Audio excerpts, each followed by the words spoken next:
दोस्तों, आज की कहानी बहुत ही ज्यादा रोचक है। ये कहानी 1970 की है। एक ऐसे जेब कतरे की कहानी जो अपनी शर्ट के आगे पीछे ये लिखवा के रखता था कि मैं एक जेब कतरा हूँ और मैंने तो अपनी शर्ट के आगे पीछे ये लिखवा ही रखा है, इसलिए आप अपने मेहनत की गाढ़ी कमाई को संभाल कर रखें। ऐसा वो बोलता और वो इस तरह बस में पीछे वाले दरवाजे से चढ़ता और सामने वाले दरवाजे से उतरता। और दोस्तों, इतने ही टाइम में वो सभी की जेब काट लेता था और किसी को पता भी नहीं चलता था। अब जानते हैं उसकी जिंदगी की कहानी कि वो जेब कतरा कैसे बना। कहानी की शुरुआत होती है कलकत्ता के हावड़ा रेलवे स्टेशन से।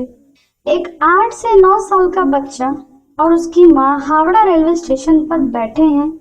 उस बच्चे को उसकी माँ प्यार से फकीरा कह के बुलाती है। फकीरा, उधर मत जाओ, रेल आ रही है। तब फकीरा अपनी माँ को कहता है कि माँ, बहुत जोर से भूख लगी है, 2 दिन से कुछ भी नहीं खाया, कुछ खाने को दो ना माँ। और दोस्तों, उसकी माँ कहती है कि फकीरा, तुम यहीं बैठे रहना, मैं कुछ ढूंढ कर खाने को लाती हूँ। और अब उसकी माँ खाना लेने चली जाती है। तभी थोड़ी देर बाद वहाँ एक अनजान आदमी आकर फकीरा से पूछता है कि खाना खाओगे? तब फकीरा हाँ में सर हिलाता है और वो अजनबी आदमी फकीरा को कुछ खाने को देता है और फकीरा खा लेता है। अब दोस्तों, ऐसा होता है कि जब अगले दिन फकीरा की आंखें खुलती हैं तो वो अपने आप को 10-15 बच्चों के बीच एक छोटे से कमरे में पाता है। और अब फकीरा अपनी माँ को याद करता हुआ बहुत ही ज्यादा रोने लग जाता है। तभी एक खूंखार सा दिखने वाला आदमी फकीरा के पास आता है और फकीरा को डांटता है और कहता है, चुप हो जाओ।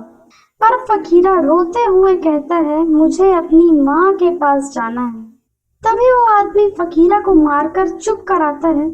फकीरा डरा सहमा हुआ बेचारा चुप बैठ जाता है। अब अगले ही दिन एक आदमी आता है और डंडे से फकीरा के हाथ पर जोर से वार करता है और फकीरा के हाथ की कोहनी टूट जाती है। फकीरा बहुत ही ज्यादा रोता है, पर उसके मुंह में कपड़ा ठूंस दिया जाता है ताकि उसके रोने की आवाज बाहर ना जा सके, और उसके हाथ पर एक कपड़ा बांध देते हैं। अब अगले दिन सभी बच्चों को सिखाया जाता है कि ट्रैफिक सिग्नल पर कैसे भीख मांगनी है, कैसे पैसे मांगने हैं। फकीरा ट्रैफिक सिग्नल पर भीख मांगने का काम करने लग जाता है और इसी काम को करते हुए काफी दिन बीत जाते हैं। ऐसे ही चलता रहता है। और दोस्तों, इसी प्रकार एक दिन फकीरा सिग्नल पर भीख मांग रहा होता है। तभी वहां एक ट्रक आता है और फकीरा ट्रक के पीछे चढ़ जाता है। ट्रक जाकर रुकता है दिल्ली के चांदनी चौक इलाके में, और जब ट्रक रुकता है तब फकीरा उससे उतर जाता है और रात होने पर फकीरा वही रोड पर किनारे में सो जाता है। तभी दोस्तों, जब सुबह होती है तो एक आदमी उसके पास आकर पूछता है कि तुम कौन हो?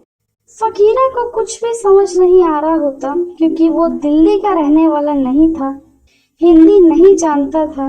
तभी उस आदमी ने फकीरा से इशारे में कहा कि खाना खाओगे? फकीरा हाँ में सर हिलाता है और वो आदमी उसे दिल्ली की एक झुग्गी में ले जाता है। अब दोस्तों, फकीरा उस अजनबी आदमी के साथ ही झुग्गी में रहने लग जाता है और वो आदमी फकीरा को रोज सुबह सुबह अपने साथ बस में घुमाने के लिए ले जाया करता था। दोनों के दोनों कभी एक बस में चढ़ते तो कभी दूसरी बस में। दिन भर वो दोनों केवल बस में ही घूमते रहते। दोस्तों, अभी तक तो फकीरा को मालूम नहीं था कि उसका जो नया अंकल है वो एक जेब कतरा है। फकीरा को ये बात कुछ 5-6 महीने बाद पता चली कि वो एक जेब कतरा है। वो आदमी फकीरा को अपने साथ इसलिए ले जाता था ताकि कोई भी उस पर शक ना करे।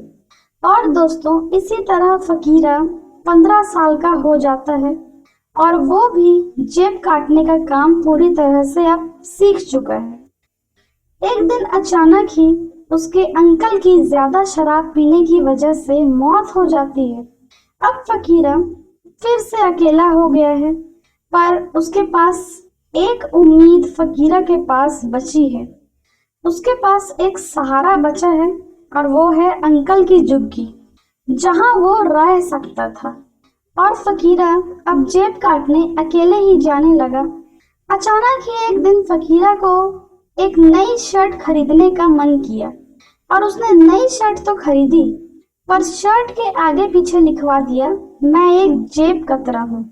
अब क्या होता है दोस्तों, अब फकीरा जब भी पीछे वाले गेट से बस में चढ़ता तो बोलता कि मैंने तो अपनी शर्ट के आगे पीछे लिखवा रखा है कि मैं जेब कतरा हूँ और आप अपनी मेहनत की कमाई को संभाल कर रखें।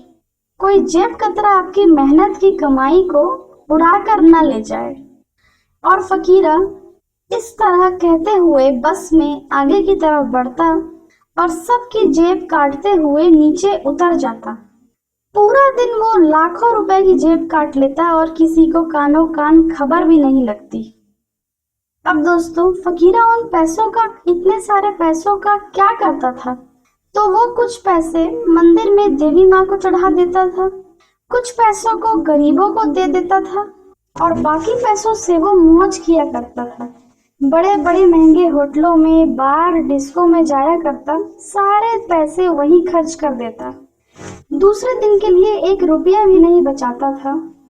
और एक खास बात दोस्तों, जब फकीरा जेब काटने निकलता था तो उससे पहले ब्लेड से अपनी कलाई काटता था और खून से देवी माँ को तिलक लगाता था और उसके बाद ही जेब काटने निकलता। ऐसा उसका नियम था, ये उसने नियम बना रखा था। दोस्तों फकीरा बताता है कि अपने जीवन में वो सिर्फ एक ही बार पकड़ा गया है और तब पुलिस ने उससे कहा कि फकीरा तुम दिल्ली के जेब कतरों को पकड़वा सकते हो, तुम्हें हमारा साथ देना चाहिए। तब फकीरा ने कहा इससे मुझे क्या फायदा होगा। और फिर फकीरा बोला कि मुझे दिल्ली पुलिस में सरकारी नौकरी दे दो, पर उसकी बात तो बनी नहीं और फकीरा कुछ दिनों में सजा काटकर बाहर आ गया। दोस्तों ये कहानी तो यहीं तक है। ये कहानी मेरे दादाजी ने मुझे सुनाई थी और यही कहानी हम आपके लिए आज लेकर आए हैं और हम उम्मीद करते हैं कि आपको ये कहानी अच्छी लगी होगी।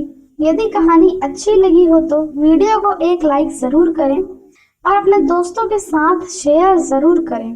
कमेंट्स में जरूर बताएं कि कहानी आपको कैसी लगी। हम ऐसी ही रोचक कहानियां लेकर आते रहते हैं। अगर आप चैनल पर नए हैं तो हमारे चैनल को सब्सक्राइब जरूर करें। मिलते हैं अगले वीडियो में। वीडियो देखने के लिए बहुत बहुत धन्यवाद।